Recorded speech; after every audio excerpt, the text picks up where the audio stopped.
You're listening to the Author Stories Podcast, bringing you the story behind the stories and the storytellers. Margaret White, Terry Brooks, Sheena Kamal, Matthew Quick, J.T. Ellison, Walt D. Williams, Brad Thor, Corey, Dr. O, Brandon Sanderson, Robin Mom, Ernest Klein, Jim Butcher, Sherwin Harris.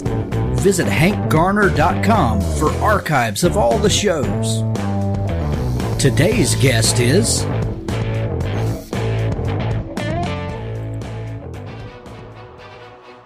World Anvil is a browser-based world-building platform designed for all world builders, writers and novelists, dungeon masters, game developers, and everyone else.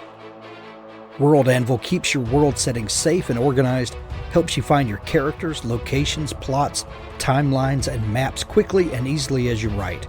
Then, if you choose, you can showcase your amazing world building to the world, beautifully and interactively, to keep your readers engaged. You can even use our professional tier to build your career selling access to behind-the-scenes content your readers will love and growing your community.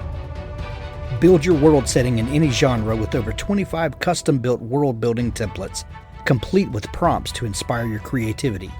Allow your readers to explore the public parts of your world in an innovative new way with interactive maps, timelines, and wiki-style articles. Give special access to co-authors, beta readers, customers, or patrons to see exclusive behind-the-scenes content. There's a free version to get started with all of the major features. Guild membership offers you a host of extra options, including comprehensive privacy settings, co-authors, presentation options, and so much more. Join our community of over 800,000 world builders, including professional authors. Take part in competitions and learn more about world building at this fantastic online community. Use the coupon code HANK to get 20% off all 6 and 12-month subscriptions. WorldAnvil.com. I'm a recent convert and I know you will be too. Well, thanks for joining me again for the Author Stories Podcast, where I bring you the story behind the stories and the storytellers.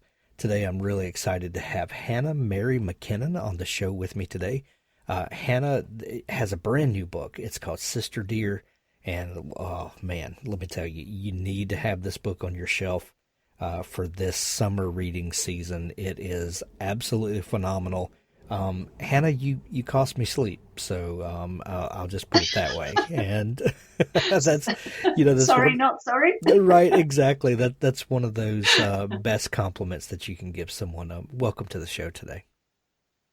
Thank you, Hank. Thank you for having me, and thank you for that lovely compliment. That's fantastic. I'm thrilled you enjoyed it. Absolutely. We begin each show with the same question each day, and that question is, what is your first memory of wanting to be a writer or storyteller? My very first memory. Well, I used to love writing at school. Whenever it was essay time, I was always really happy. And I was the kid in the back who would put their hand up and say, "Sir, Miss, we haven't had a writing assignment for a long time." And then my colleagues would start throwing stuff at me to get me to shut up. You know, that was me. So I guess that's my earliest memory. And it was probably when I was in school in England in the late 70s, I think. That would be my earliest memory. But I didn't actually start writing until my early 40s. So it took a while. Were you a bookish kid? Did you read a lot as a kid? I did. I read lots. My mum and actually my dad too are both avid readers, and they I grew up in Switzerland, and we'd drive to England for Christmas holidays and stuff. And Mum would, I can't read in a car unless it's with a Kindle, which is really bizarre. But anyway, on a device I can, but with a physical book, I feel sick.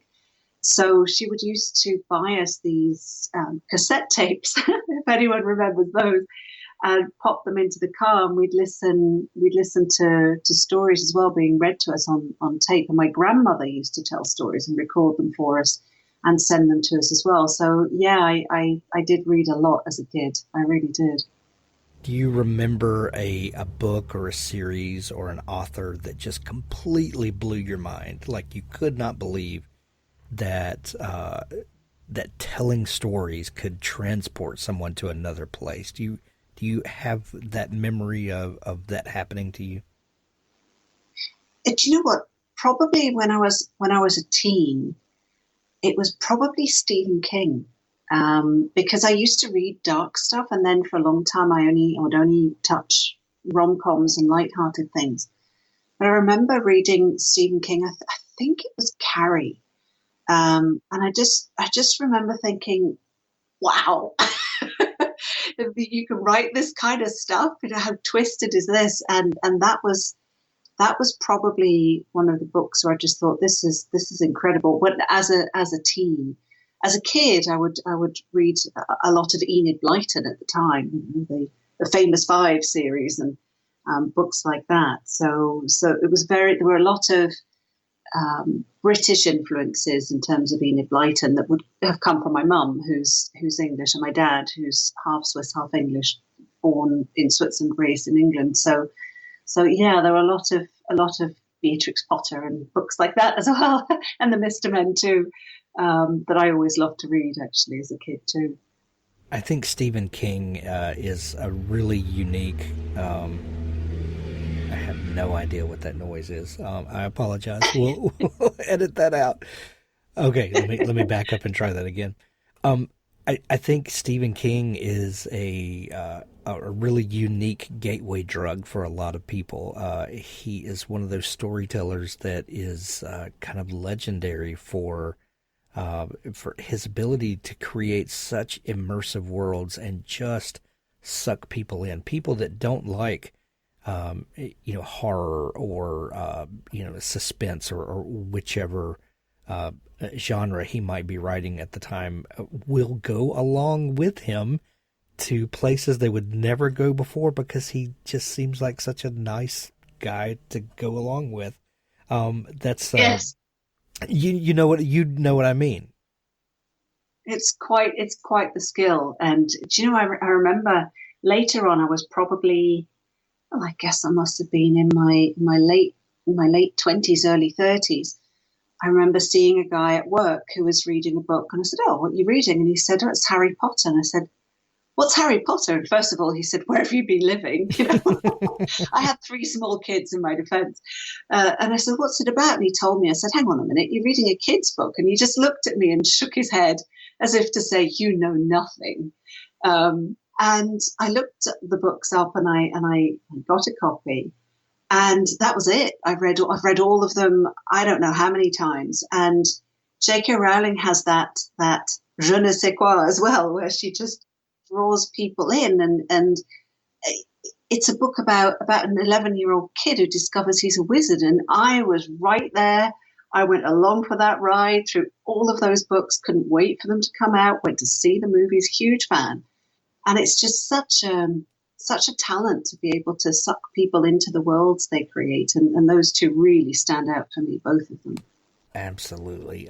You also talked about your very English influences through your mother's side, and a lot of those English writers who took you on journeys of their own. What is it that makes something inherently English in storytelling?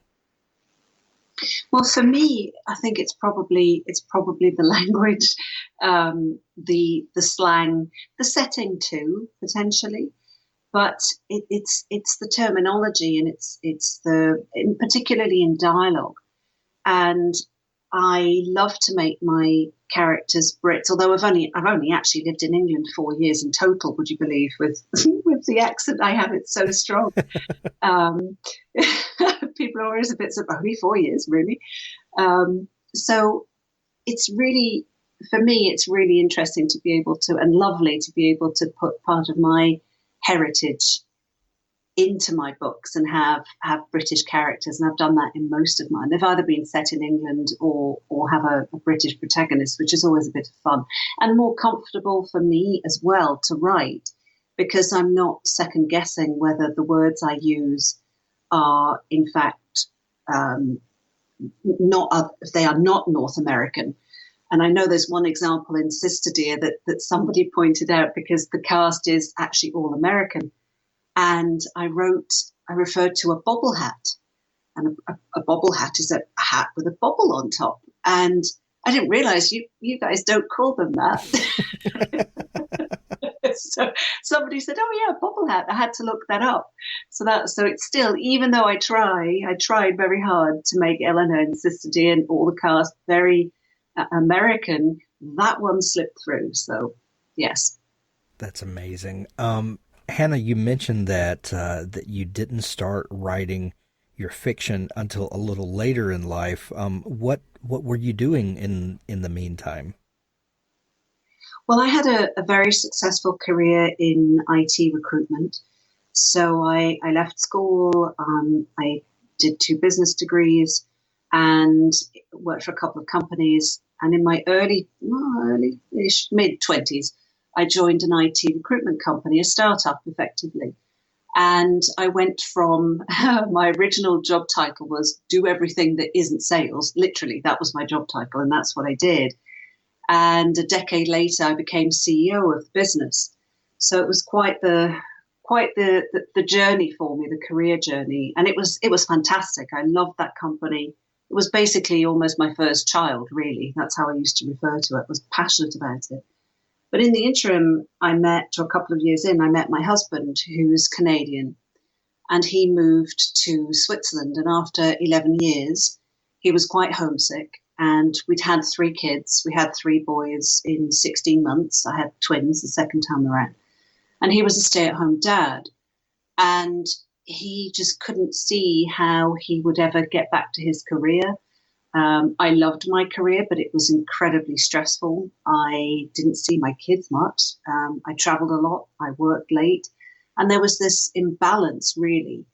And we figured that maybe Canada would offer us a better work-life balance. So we came to the Toronto area and settled here. That was in 2010, almost a decade ago. I can't believe it's gone by so fast.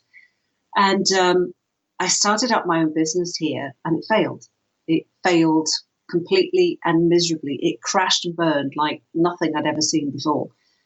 And I was really, really lost. I didn't know who I was anymore. I'd attached my entire identity and status, if you like, to my job, this high-flying career. And with that gone, I didn't know what to do with myself. And Rob, my husband, he saw it as an opportunity. He said, you can reinvent yourself. You can do whatever you like. If you could do anything, what would it be? And I didn't know. I didn't really have an answer. And then he said, okay, enough of the wallowing. What would you do if you could do anything? Come on, stop being a moaning myrtle, as a Harry Potter reference. What would you do if it could be anything? And I said, well, if I could, I would write books. And he said, well, why don't you do that then?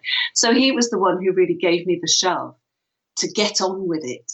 And so I did. I wrote my first book, and here we are. My 4th is published, and I have another 2, at least two that have sold at least, and hopefully more after that as well. So Hannah, did you work for a headhunter company? I did. Yeah. Yes. I love that. Is that bad? No, not at all. I've had quite the interaction with several people from your industry. So from headhunting to writing fiction, when you're given the opportunity to try to reinvent yourself, what was the draw that led you to writing? Was it this thing that you had that had lingered with you from when you were a kid, or what was it that kept nagging at you that made you tell that first story? I think it was that. I think it was remembering how much I enjoyed writing, and also a bit of an exploration, because I can't draw, I can't read music, I can't play an instrument. And I can't sing. In fact, I remember when distinctly one of my boys, when they were little, when I sang them a lullaby or something, they said, "No, oh no, Mummy, please don't sing," which was not very flattering, but there you go.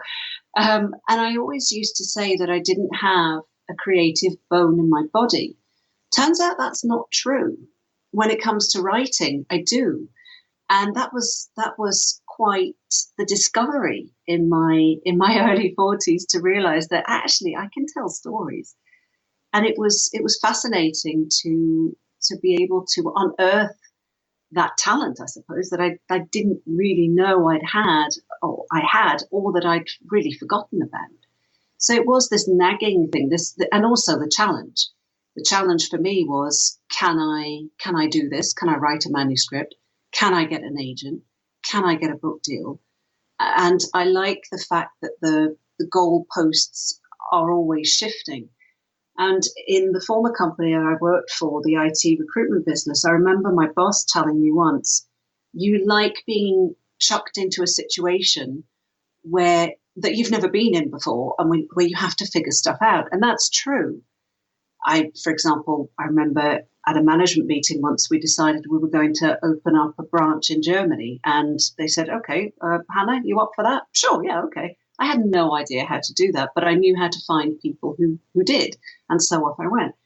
So it's the same in writing. It was, can I do this? It was this new challenge to figure out if it would actually go anywhere. And I'm not saying it was easy. It wasn't. And I'm not saying that I didn't get discouraged, because I did.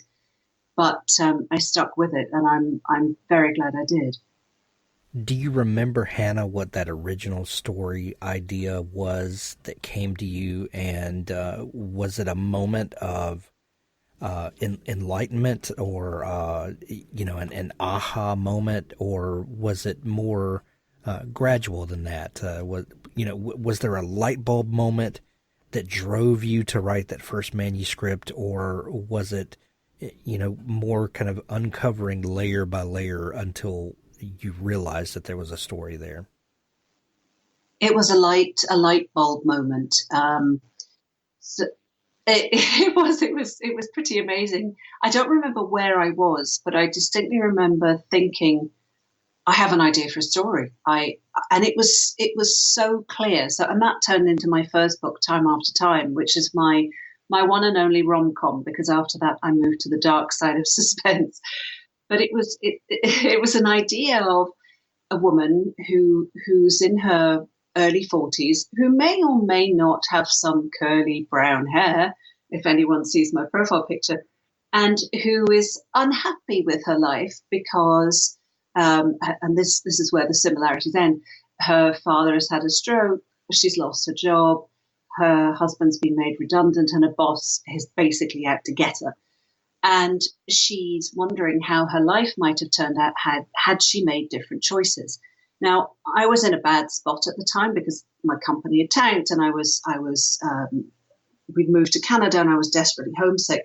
So I was also thinking about those things. If I hadn't met Rob, where would I be? What would I be doing? Not that I didn't want the life I was in. I have to add that very quickly. But it made me wonder. And then I thought, whoa, hang on a minute. This is a what if story. And I remember taking the kids. They were, I guess they were maybe seven, 8, something like that. And I took them to an indoor playground. And I took my laptop, I lined up snacks and water, and I said, go play. Leave mum alone, go play. And I sat there and I wrote the entire outline in 3 hours. And it was crystal clear how the story would unfold. It changed and it morphed as I wrote the manuscript and had it edited and rejected and rewrote and all the rest of it. But I do remember that moment. It was a light bulb, crystal clear moment for me. That's amazing. You talked about writing rom-com for your first book, and then switching over to the dark side after that. What do you think about writers exploring different genres before they kind of settle into where they're going to be? Is that something that in today's writing climate that you can do? It seems like you kind of need to have crystal clear focus and brand yourself and all of this kind of stuff. Is there room for writers to kind of explore different genres to find out where they're most comfortable in? I think it probably depends on circumstances. For me, Time After Time had been acquired by HarperCollins UK, and they published it in 2016 as an ebook. So it was with their digital first campaign. So it exists as ebook only. Whereas all of my subsequent books, The Neighbours and Her Secret Son in particular, they were acquired by HarperCollins US, by Mirror, the Mirror imprint, which is part of Harlequin. And they didn't mind that I had shifted genres because it was my second book, and it was my first, The Neighbours was my first printed book. So it didn't bother them that my first one, Time After Time, was a rom-com. I think also because it let's be very open, Time After Time didn't sell tens of thousands of copies. So I'd imagine if you have a mega hit with a rom-com and you sell hundreds of thousands of copies, and then your next one is a police procedural, people might get a little bit confused. But I think there is room to explore, and I think it's healthy too. And you can always write under a pseudonym as well if you want to discover different genres or things that you'd like to write. And I know a number of authors who write under pseudonyms and write different genres to make sure that the books are adequately branded differently, so there isn't this confusion. Having said that, there's another author called Hannah McKinnon, actually.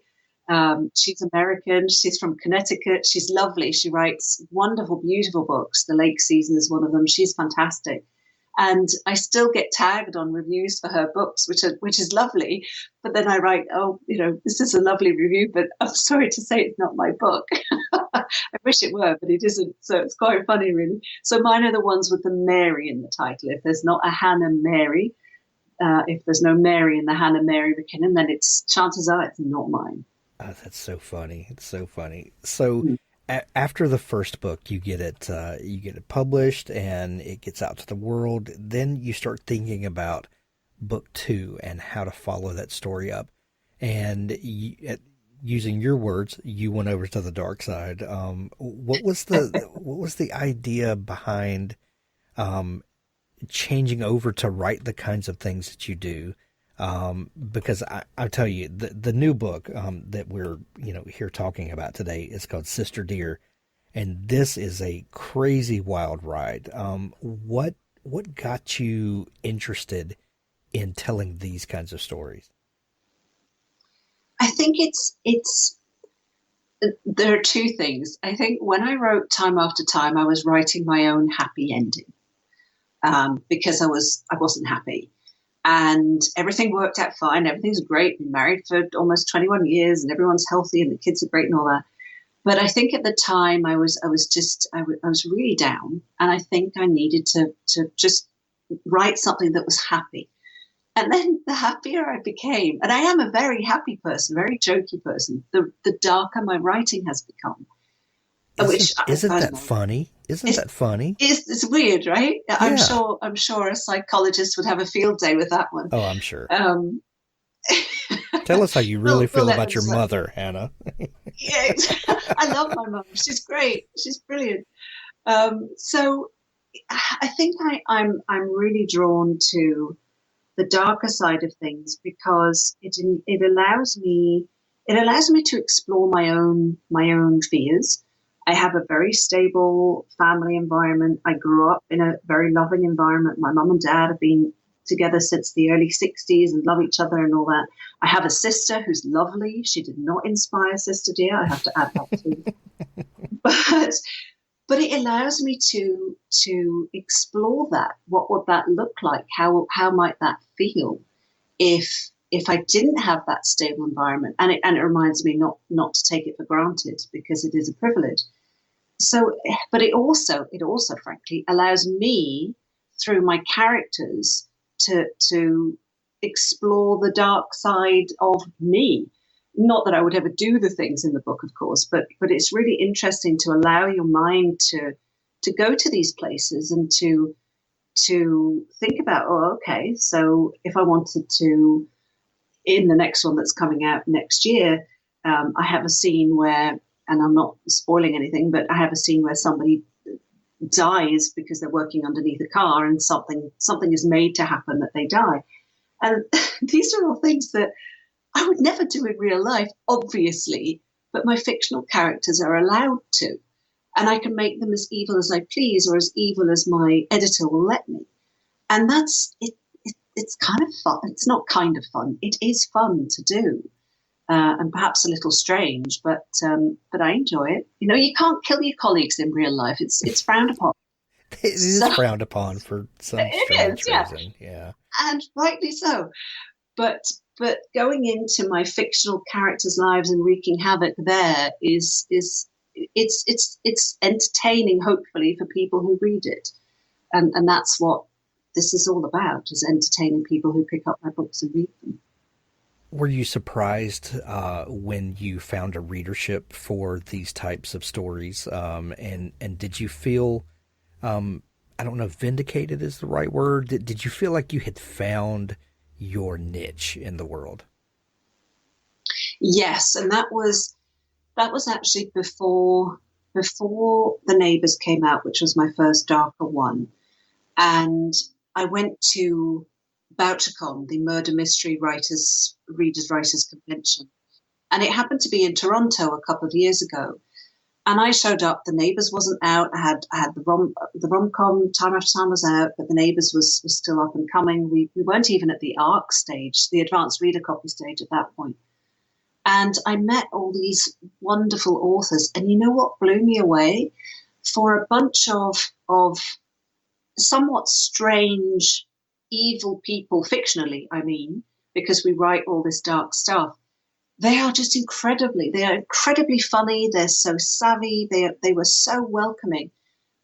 That, first of all, blew my mind. I had no idea that the writing community was so incredibly supportive. Remember, I came from IT recruitment, which could be pretty cutthroat. The writing community is so different. They offered to blurb my books. We connected all over social media. We've become friends. It's incredibly supportive. And then when the book came out and my readership grew, and people would send me notes and little Instagram messages and stuff about how much they enjoyed my books and when's the next one coming out. It's just so lovely. It's you're right. Vindicated isn't really the right word. It's just it's so satisfying, and those lovely notes are just the balm for the writerly soul. You know, it's wonderful. It's truly unexpected, and something that I didn't even know existed, this writing community. I had no idea. It really is strange, isn't it, for people who, at least for the casual observer, it looks like they're in competition with one another. We know in the writer community that is not the truth. We're actually competing with things like YouTube and the telephone and all of these distractions to find readers. And when we latch on to someone and they see how much enjoyment can come from a story like this, then, you know, we know that there's room for all of us in there once we get a reader turned on. Tell me about Sister Dear. Do you remember a moment when this story kind of came alive to you, and was it another one of those aha moments? Or was this a slow build that built into the idea for this story? This one came, I was in my car. I was driving probably somewhere to pick up one of the kids or something. And there was a segment on the news, on the radio, where a woman was trying to find the owner of a wedding ring that she'd found at a playground. And I was listening as she was saying she was on Twitter and she was trying to find the rightful owner. And I thought, oh, that's a neat story. And then the dark side of my brain kicked in. And I thought, oh, hang on a minute. What if she found the owner of this ring and realized that owner had a life that she could only ever dream of? and she feels jealous and she starts stalking them. And that was it. That was where the idea came from. And the ring does feature in Sister Dear. It's not how the story starts, of course, but that element is actually in the book. So I remember exactly how that idea came about, as I do for most of my books, actually, strangely. Do you notice that it's more of an aha moment for you, that the ideas just kind of rush in, and all the synapses are firing, and it happens like that? I've talked to other people who it's more of a slow build. It's a piece by piece by piece. The creative process kind of works on layers for them. It sounds to me like for you, it's one of these moments where everything just rushes in, and there's kind of a story fully formed that starts kind of running, wide open in your brain. I wish it were fully formed. That would be great. Not quite fully formed. No, I mean, for Sister Dear, I had this idea of this stalker, basically, with the ring. And then as I sat down and I started plotting it and developing the story, I realized that it would be more interesting and compelling in my mind if the two were related. And that's where the half-sister thing comes in, because the women, they're two half-sisters, they don't know the other one exists. And then one of them finds out and realizes her glamorous, beautiful, wonderfully happy half-sister has everything and is everything that she could only ever dream of. And then the whole jealousy stalking thing comes in. So I guess fully formed, no. So for the neighbours, I was standing, we live on a courtyard and there are 9 houses, and 2 went up for sale in quick succession. And I was standing by the window with a cup of tea, probably being nosy, looking out on the courtyard. And I was looking at the for sale signs and I thought, I wonder who's going to move in. Wow, wouldn't it be weird if it was an ex-boyfriend? Oh, awkward. And that's the story for the neighbours. So I know, it's weird. So the idea was there that, oh, wow, what if an ex-boyfriend moved in next door? That would be awkward. But what would make it really awkward? What are they hiding? What are they lying about? Why don't they tell their respective partners that they used to be lovers? What's going on? What's their story? So the idea came as the what if, fully formed. But the entire story to build around it needed a lot of work. So that's generally how it is. It's the what if. So I had the same for the book that's coming out next year and the one that I'm writing now for the year after, where I had a what if moment, but then I had to build the rest of the plot. So I wish it came fully formed. That would be awesome. It might take me 2 months to write a book instead of 6 or 7. Right. So tell me about 3 a year. Right.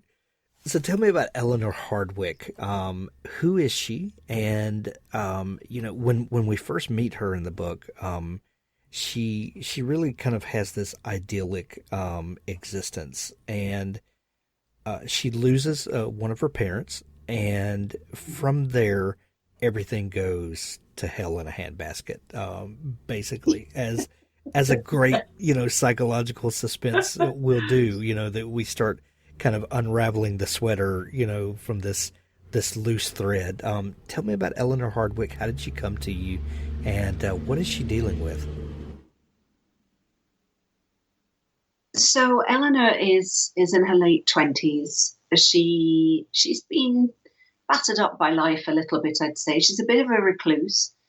She doesn't have many friends. She has a very difficult relationship with her mum, and she doesn't understand why it's so difficult. She doesn't understand why her mum carries this animosity towards her. And she doesn't get along with her younger sister, Amy, who's 27. But she loves her dad. So her dad is her rock and he is her everything. But as the book opens, she's going to visit him at a hospice because he's dying from pancreatic cancer. And she's basically a mess. I mean, her whole life is turned upside down through the diagnosis. And when she goes to see him, and this isn't a spoiler, she goes to see him, she overhears a conversation between her mum and her dad, who are divorced, but her mum went to see her father at the hospice. And she learns that she is not his biological daughter. And that obviously is exceedingly devastating for her. And as you said, things go to hell in a handbasket at that point. Poor Eleanor. That's just chapter 1. Oh dear. I'm sorry, Eleanor. So she came to me, I think.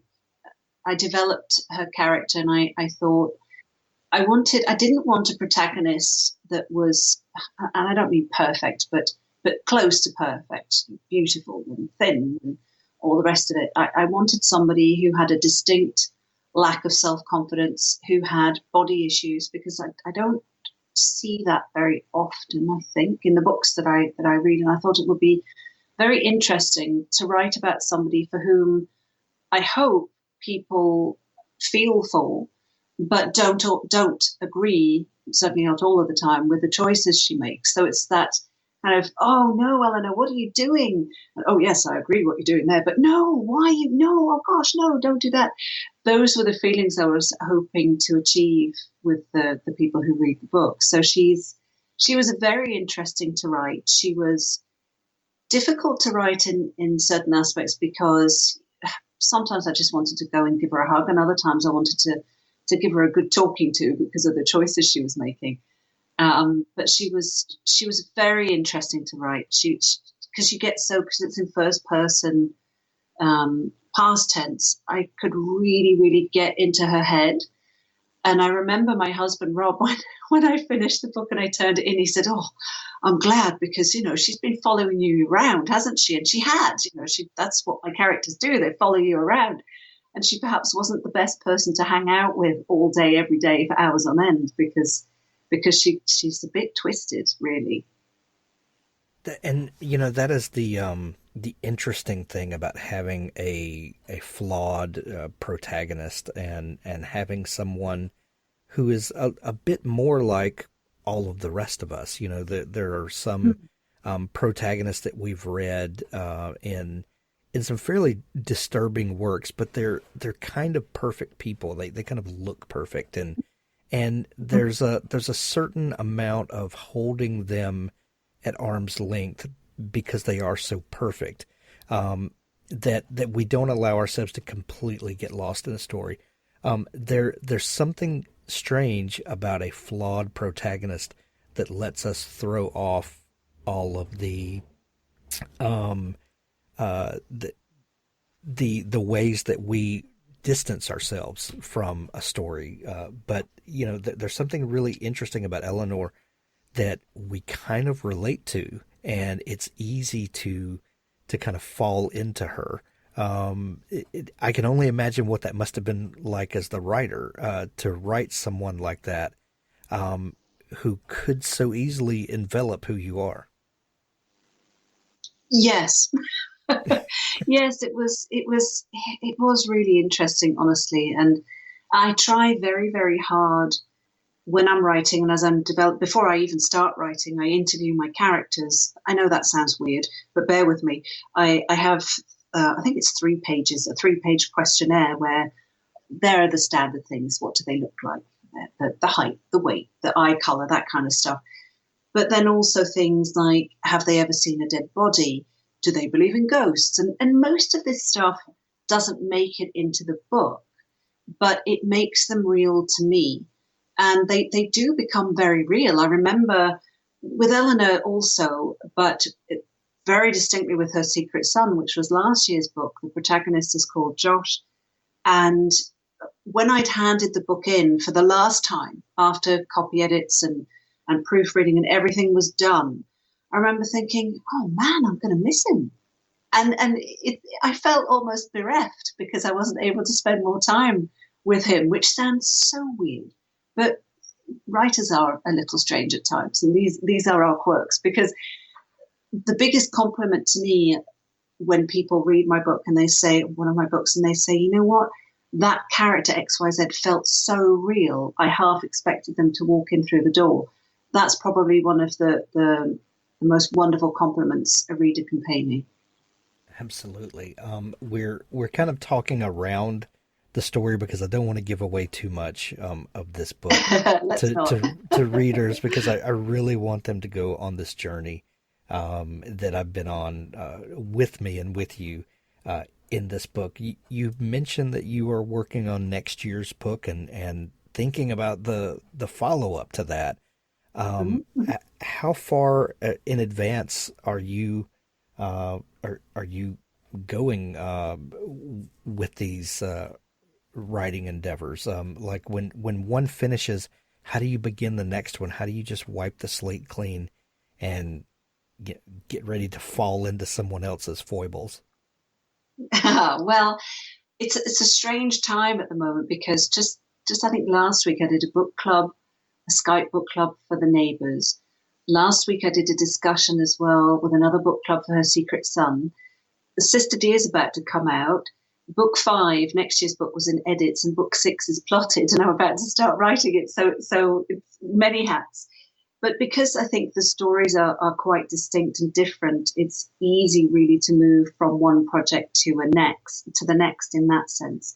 So in terms of timing, I handed in the first, not my first draft, but the first draft for my editor of next year's book, book 5, we'll call it, because it doesn't yet have a title, back in January. So now she came back to me. I've done structural edits. Structural edits are the big ticket items, the plot holes and things that really aren't working, rather than line edits.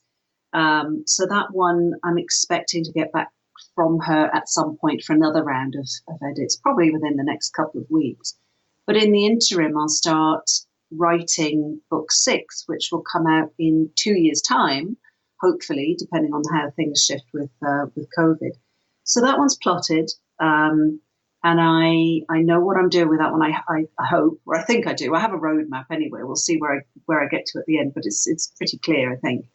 So I'll be able to start on that one. And I think, so in terms of moving from one project to the next, I have to say when I received the structural editorial letter from my editor for book 5, I was in the middle of plotting book 6.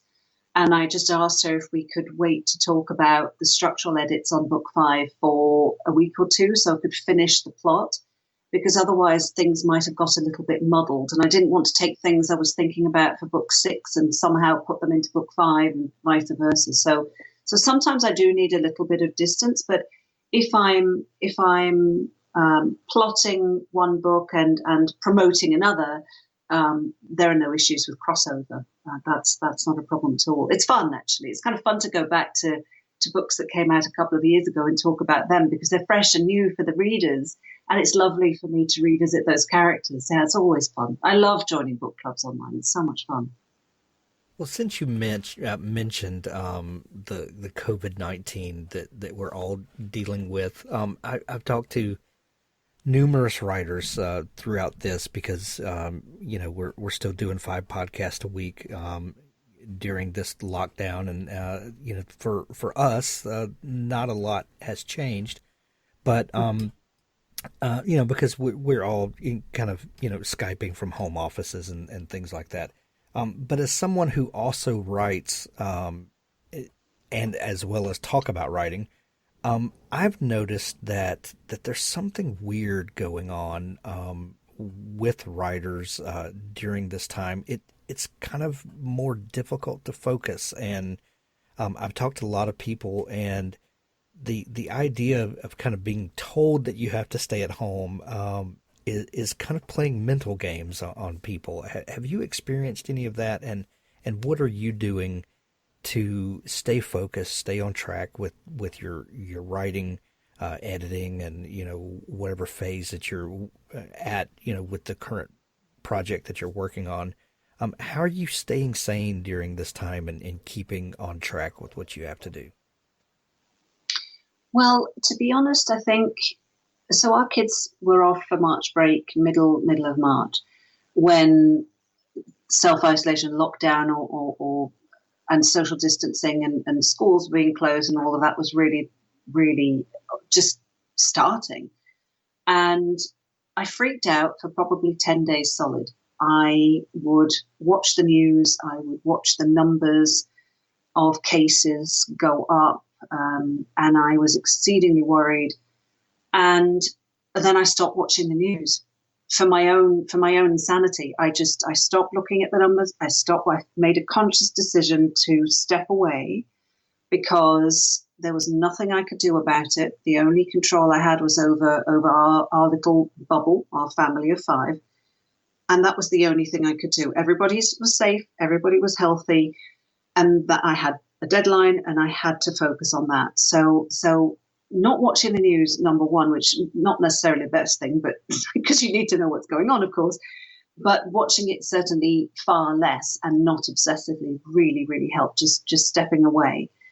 And I launched a new project. So I was chatting with a couple of authors online about our books coming out during COVID and all of our events being cancelled, and how's that going to work, and how are people going to find our books, and basically wondering whether the sky was falling and what was going to happen and all the rest of it. And I said, half jokingly to a few of them, I said, well, what if I read the first chapter of your books online? And I thought maybe half a dozen, maybe a dozen people would agree to me giving that a go. And, within 3 days, I had over 40 people lined up. It just went bananas. So I created this first chapter fun series, I called it. And from March 17th until May the 8th, every day, 53 days in a row, at 11:30 a.m. Eastern, I read the first chapter of a different book, not mine, but other authors, on my Facebook author page and on my Instagram, which are both Hannah Mary McKinnon. And Hank Philippi Ryan contacted me, who's just fantastic. She is just brilliant and the best, and I adore her.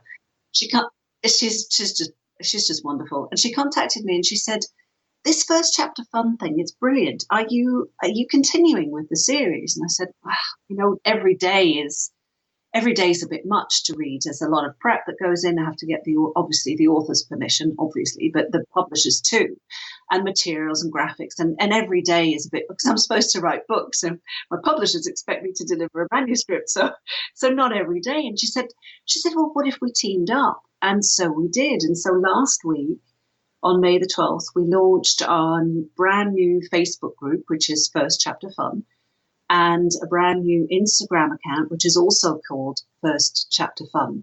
And we read every Tuesday and every Thursday, so the days with a T, Tuesday and Thursday, tea with Hank and Hannah, at 11:30 a.m. Eastern. And we read the first chapter of a different book, again, not ours, but different books. And we have authors lined up until, I think we're scheduling them into December now. So that was also an incredible distraction, which was exactly what I needed, because it enabled me to support other authors, which is it's incredibly important to me to support other authors and pay the support that I have received from them forward. That's really, really important. And that's what First Chapter Fun is all about. But selfishly, it was a great distraction because instead of watching the news and watching the numbers of COVID cases climbing, I was focusing on practicing the first chapter of a different book. So I did them justice, So I've actually been incredibly busy since being at home, since having to stay at home. And I work from home anyway on my writing. So in that sense, not a lot has changed. And I haven't been obsessing about COVID anymore. And it's been a delight to do the project, and now with Hank as well, to continue it. I love that so much. I first met Hank, someone mistagged one of us on Twitter, I think, and we met that way. And then she wound up coming on the show, and we had such a great time with her. That's amazing. Yes. That's incredible. So much fun. This new book is one of the best psychological thrillers that I've read in quite a long time. Sister Dear, it's available everywhere now when you're hearing this. Congratulations on launch day, by the way. There are links to it in the show notes of this episode. It's out available in Kindle edition, audiobook, in paperback. Until bookstores open back up, this is a great audiobook to get as well. Go grab it if you have an Audible subscription. If you don't, go to audibletrial.com/Hank. You can sign up for a free trial of it. And then, when your bookstore opens back up, go grab, the hardcover to have on your shelf, the hard copy of this, because this is a book that you'll want to keep around for quite a while. Hannah, if people are just learning about you and want to dig into all the great stuff that you do, is there a place they can connect with you online? Oh, yes, absolutely. So my website, and thank you for that lovely compliment, by the way, before I rattle off my social media. That's amazing. Thank you. So my website is hannahmarymckinnon.com. That's also my Facebook page, author page, and my Instagram handle, Hannah Mary McKinnon. And otherwise, Twitter, I'm actually, they wouldn't allow Hannah Mary McKinnon, it's too long. So it's Hannah M. McKinnon. But if you go to my website, hannahmarymckinnon.com, you'll find all of the social links. I love connecting with readers. It really is a pleasure. So please send me a note or a tweet or an Instagram message or a Facebook message or whatever it is, because it's always lovely to hear from readers. Absolutely. Also on your website is a link where they can read a lot of your short fiction as well, which we didn't even get into this time. But you've got to come back and let's talk about writing short fiction and the role of it in modern literature. That there's so much we didn't get to. But Hannah Mary McKinnon, thank you so much for taking time to come on the show today. We're going to send everyone to pick up their copy of the new book, Sister Dear, and to connect with you as well. Thank you so much. Thank you, Hank. It's been an absolute pleasure. Thank you very, very much. Authors, I have a fantastic new service to tell you about. It's called Pubsite. Pubsite is a service to help you build your very own website, your home on the web, where you can promote your work and give your fans a place to connect with you.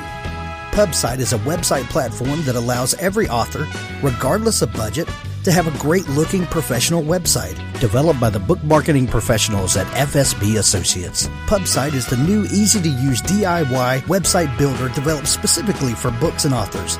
Whether you're an author of one book or 20, or a small publisher, Pubsite allows you to build, design, and most importantly, update your website pain-free. No need to be dependent on a designer or webmaster to make a small but costly change to your website. Save the money and do it yourself. Pubsite is the best platform for authors because it's a book-centric platform. Pubsite was built just for authors and small publishers. Every design, feature, and layout is book-centric. They have customized designs for you to use. It's easy to build. No coding or HTML is necessary to create a stunning, professional-looking website with all the features you want. Get a custom domain name, yourname.com. It's simple to update. You can add all of your books, add a blog and a book tour, sell from any retailer, manage your email list and social media, and even do e-commerce. Build your website with a 14-day free trial, then pay just $19.99 per month, which includes hosting. And we offer packages starting at $499 to set up the website for you.